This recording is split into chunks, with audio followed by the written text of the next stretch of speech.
Hi everyone, my name is Christian Bedoya and welcome back to Christian Talks Tech. Today is the day that we've been waiting for a long time. No, Trump didn't concede, that's January 19th. But today is the day that Apple unveiled their new Silicon Macs. And if you haven't been following along, Apple has decided to ditch their Intel chips in place of their own custom chips. What does this mean for you?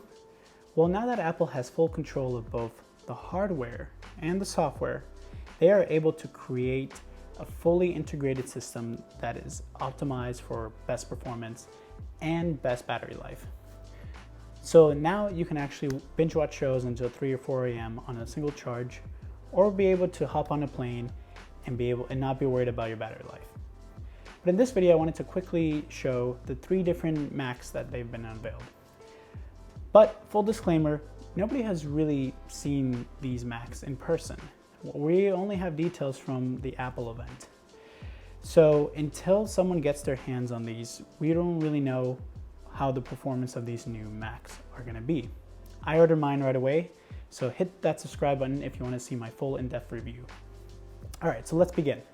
So the first we have the MacBook Air.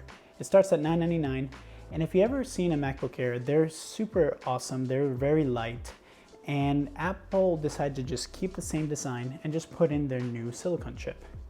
So Apple made some really bold claims. They're saying that there's 2 to 3 times more CPU performance and up to 5 times GPU performance. They actually said that you can edit 3 streams of 4K video on the MacBook Air, which is something that is kind of unheard of. The MacBook Air has always just been a nice machine to watch videos, stream Netflix, web browse, do all the basic stuff. It was never meant to do photo editing or video editing at 4K for that matter. But they're claiming that it's going to be able to do that and much, much more in such a tiny package. Other really cool things about it is that there's not going to be a fan, and they're claiming an insane amount of battery life. Next, we have the MacBook Pro. And so the MacBook Pro actually has the same chip as the MacBook Air. Now, the MacBook Pro does have a fan. And with this in mind, that means that it should be even more powerful than the MacBook Air. The 13-inch MacBook Pro is the ultimate expression of what the M1 chip can do. But again, these are very bold claims, and so we'll have to wait and see. Okay, finally, we have the Mac Mini.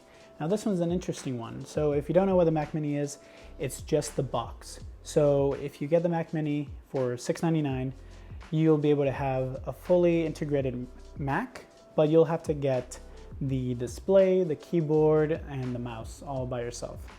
So for a lot of people, this is the cheapest Mac that you can get if you want the Mac experience.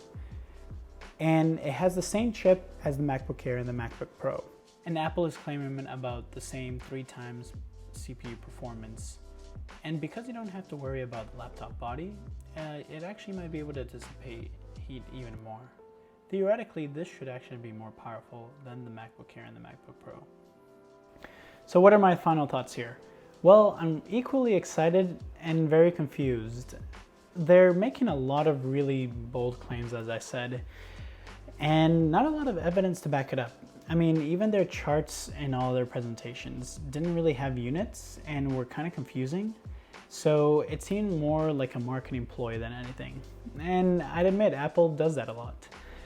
And in the same way that they said 5G like 10 million times in the iPhone event, they said this was all about saying 2 times performance gains, 3 times, 4 times, 10 times. So what does that really mean? They even claimed that they're faster than the latest PC laptop. But they didn't really say what it was or more details on that. So I feel like they're hiding something or they're not being totally clear. So again, we're just have to wait until the models come out and people test them. I think the one that's most interesting is the MacBook Air.